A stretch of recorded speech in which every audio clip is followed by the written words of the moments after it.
So in this video, I'm going to be talking about how to conduct business meetings.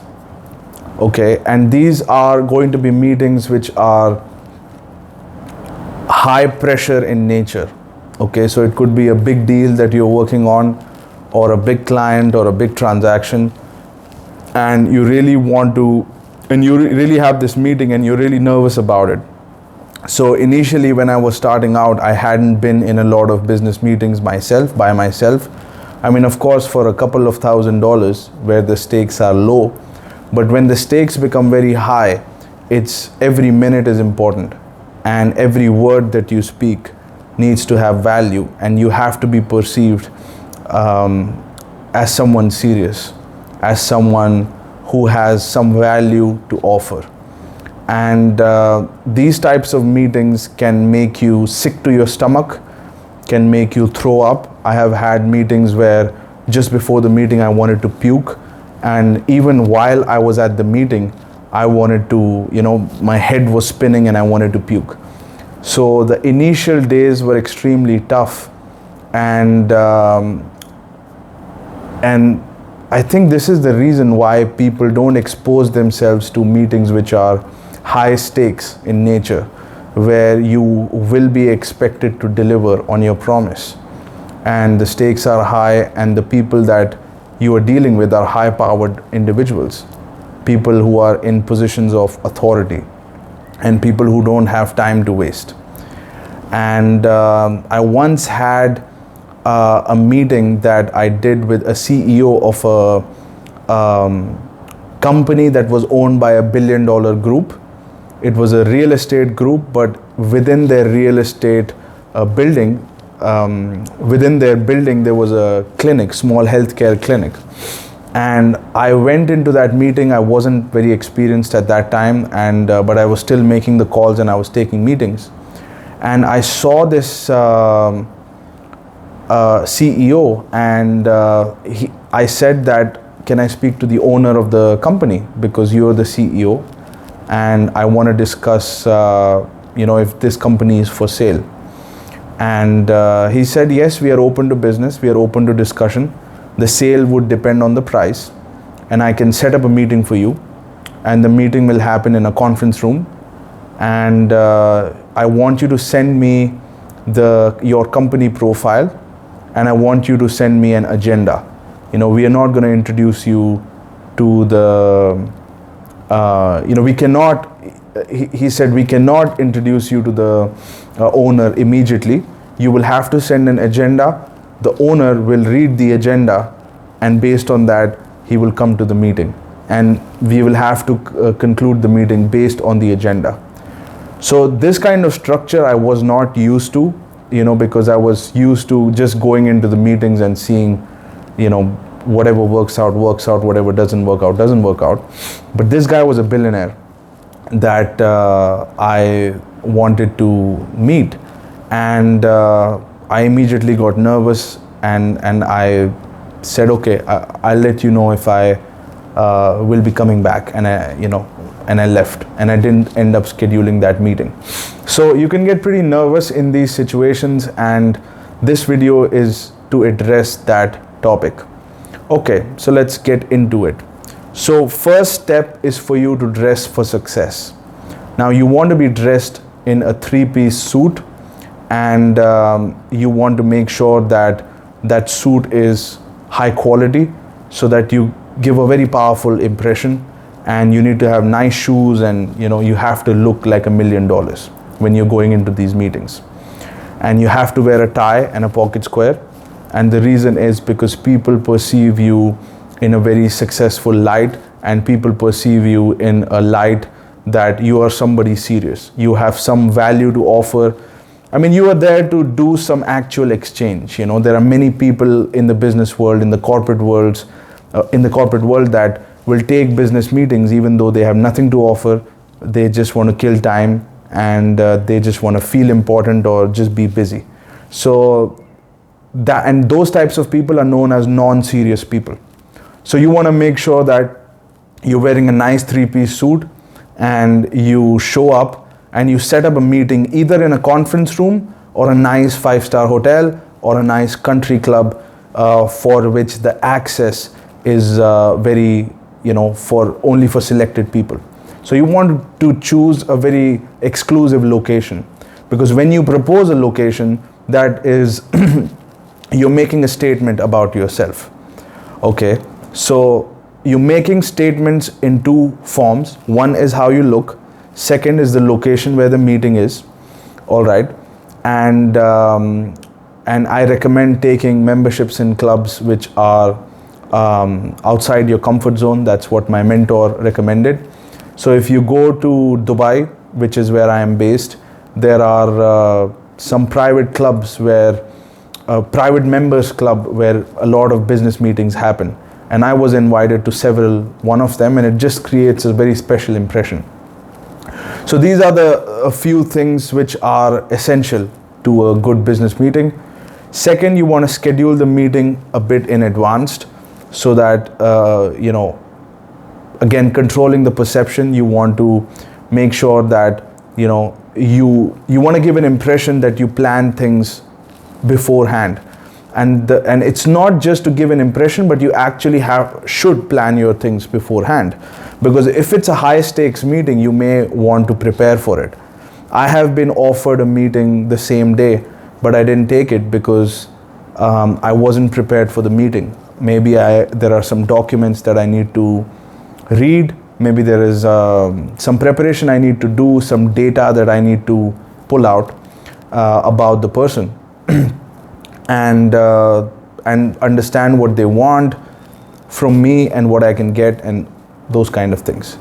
So you want to schedule the meeting a few days in advance, or at least enough time for you to prepare for the meeting. Okay. Once you have done that, the next step is to understand gather information. You will be gathering more information in the meeting, but you want to gather information before the meeting. So you need to maybe visit the LinkedIn of the person, check their background, go check their website and read who they are and what their background has been. Maybe check their social media accounts and see what their interests are. And you want to know as much as possible about the person.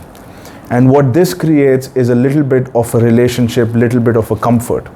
And what you want to make sure is that you want your profile also set up.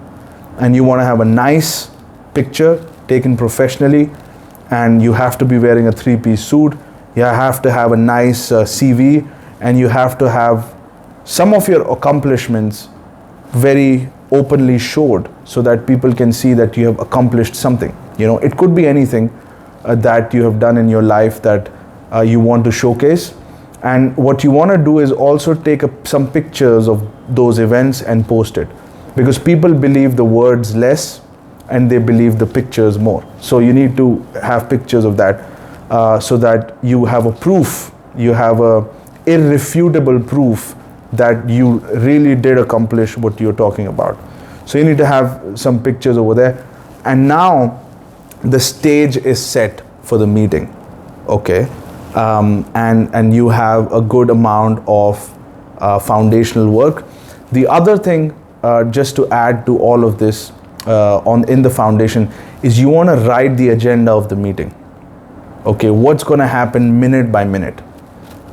And this is really an assumption, because you don't know what you're going to end up, where you're going to end up, but you still need a plan. You need something that you need an agenda that you would be talking about. And sometimes it's good to send the agenda, sometimes it's not appropriate, but you need to still have the agenda for yourself. So let's talk about the meeting itself. First of all, you want to analyze whether to take a meeting or not to take a meeting. Because when you agree to take a meeting, you are committing your time, which is the most valuable resources that you have. You can get the money back, but you can't get time back. That's what my mentor used to say, and it's a fact. So you want to make sure that you're taking meetings which are aligned with your goals. Okay, so there are two contexts here. One is the macro context, which is your big goals and your big dreams. And this meeting is a micro context. So this is a bird's eye view, your dreams and goals, and this is the zoomed in view of your life, where you are right now. And both of these have to be aligned with each other. So if you don't know what your goals and dreams are, how are you going to know whether this meeting serves your goals or not? I once had one guy that I met. He was worth around $200 million, and he asked me a straight question: Prithvi, where do you see yourself in 5 years? And at that time I didn't have any answer, So you don't want that to happen. You always want to know what your goals and dreams are, and the meeting happens inside of that context. So you've assessed all of that, and you have established that this is a meeting you want to take, and this is a meeting with somebody who has something to do with that goal. And you cannot just think from a selfish standpoint. You got to think from their standpoint. What is it that you have that you provide to them? So, and what are their goals and dreams? You see, and that is what we call a synergy. When you have your dreams and goals, and they have their dreams and goals, and there is a converging, an aligning synergy. Okay, there's an aligning synergy where you can offer something to them that they need, and that's aligned with their goals at a reasonable price, and you can receive something that's aligned with your goals, and it's going to move you forward. So in the agenda, you need to identify, and you need to make an estimate, an assumption: what does this person need from me, and can I deliver that, and what do I want from them, and will this exchange be successful? Okay, you have to assess all of that before the meeting. And then you go in, and there will be no talk about exchange of that. You're meeting to do an exchange. This is a business meeting. So you're meeting to exchange something. You have something you want to offer in exchange for something you want. It's as simple as that. So you need to establish clearly what is your value proposition. And you have to take a hard look at that value proposition. Is it even worth what you are asking for in return? If it's worth, then you propose it, and you can be confident. And this is where confidence and power comes from. For example, I go in to buy multi-million-dollar businesses. And my value proposition is that we will pay you money. We will raise the money from the banks, and we'll pay it to you, and in return you give us your business. And the seller wants money from us, and that is already established before the meeting. And now we are meeting to see how much money is going to be exchanged for the business. And if I don't have the financing, if I don't go and meet with all of the financial institutions beforehand, and I don't know what types of deals they're going to finance, and I don't have those criteria written down, I wouldn't know what price I can offer to the seller, and I cannot really be certain about my words, and hence I will not be confident. So whatever you are exchanging, you need to take control of whatever you are providing first. Once you take control of that commodity, in my case it's finance, it's money,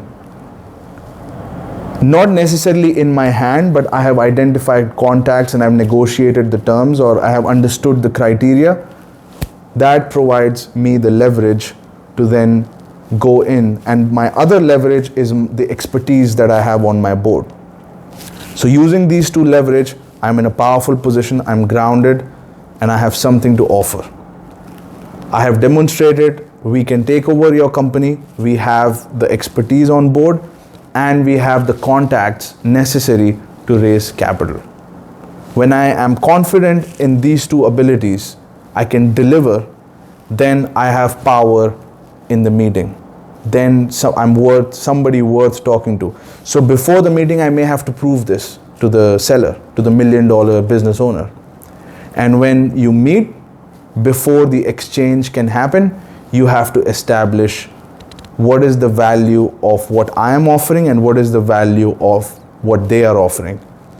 And that's the discussion about, and you have to have a good argument to say, to establish the value of what you are offering, and you have to have a good argument. They have to have a good argument of selling whatever they're selling to you. So, and then you come at a mutual understanding and mutual agreement where you accept, okay, this is what you're going to give me, this is what I'm going to give you, and that's an agreement, and you document that agreement in a form of a contract. So I'm going through a little bit general terms with specific examples. There are various situations, but fundamentally, this is how a business meeting takes place, and this is how to do an effective business meeting. It has strategic thought, planning. I didn't go into negotiation because this is a preliminary negotiation, but this is more of a preliminary part of the negotiation. Negotiation is a much more complex subject, and I'll make a video or a course on that at some point. But this is just to give you a flavor on how to do business meetings which are high stakes in nature. These are multi-million-dollar business meetings. So I hope you enjoyed the video, and if you haven't hit the subscribe button, hit the subscribe button. I post one video a day, and I'll talk to you soon.